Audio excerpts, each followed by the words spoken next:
our fathers in glory, so they're not here to see what God did with us, right? And before he died, he said to me, my church was 3 months old. He said to me, he said, no matter what you do, promise me you'll keep an hour of prayer going, and you won't stop, right? And he's not even here to see.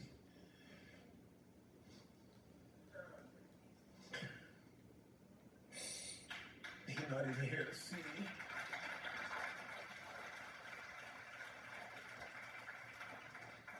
He's not even here to see because, his body was just gripped with cancer cells, and he was on his back, and he promised me you will keep an hour of prayer going. And so I kept my word to him, right?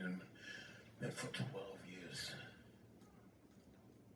That's why you have to be persistent.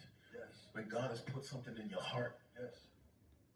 and you can't put God on your timetable, you just gotta be persistent, right? He said, if you would just be faithful and don't be weary in well doing, you will reap if you faint not. In the season. And then for 12 years, Tim, for 12 years, we kept that hour of prayer. 10 people, 25 people, 50 people for 12 years. Until October 12th, 2025. Come on, man. Went over 40,000.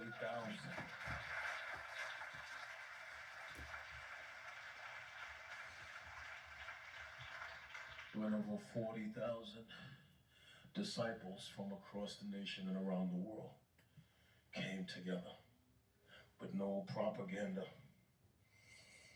no celebrities, no big bands, no big worship teams, no big preachers, no big names. The only name was Christ, and we said, we're going to rally around him.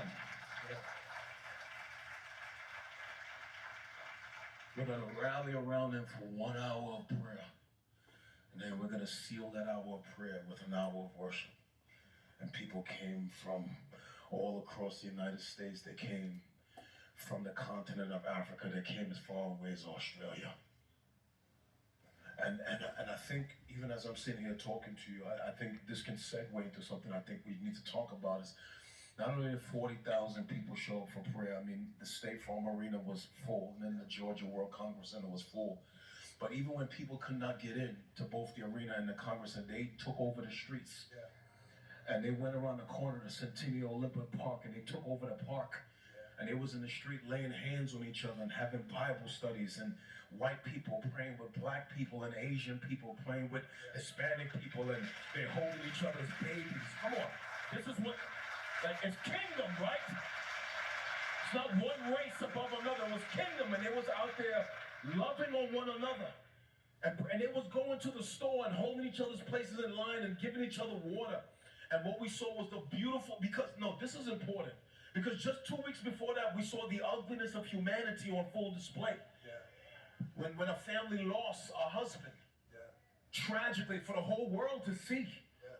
Right? So we see the ugliness and the depravity of human beings, but on that day, we saw the beauty of Christ in us together.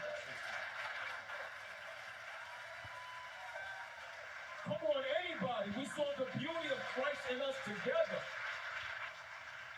Right? That we have more in common than what separates us. And we saw people loving on each other in the streets. I saw white women holding black babies, and Hispanic people holding Indian babies, and they was forming friendships on the line and bonds. And the people who didn't get in, they put their hands on the side of the arena. They was praying outside. And I went outside. Yeah. And I walked through the crowds, and I prayed and laid hands on people, and it was beautiful, right? And it was powerful. But Tim, I think it speaks to something else, though. The fact that 40,000 people showed up to pray has less to do with PAM, and more to do with the fact that there is a new hunger in earth. 100%. Right? I think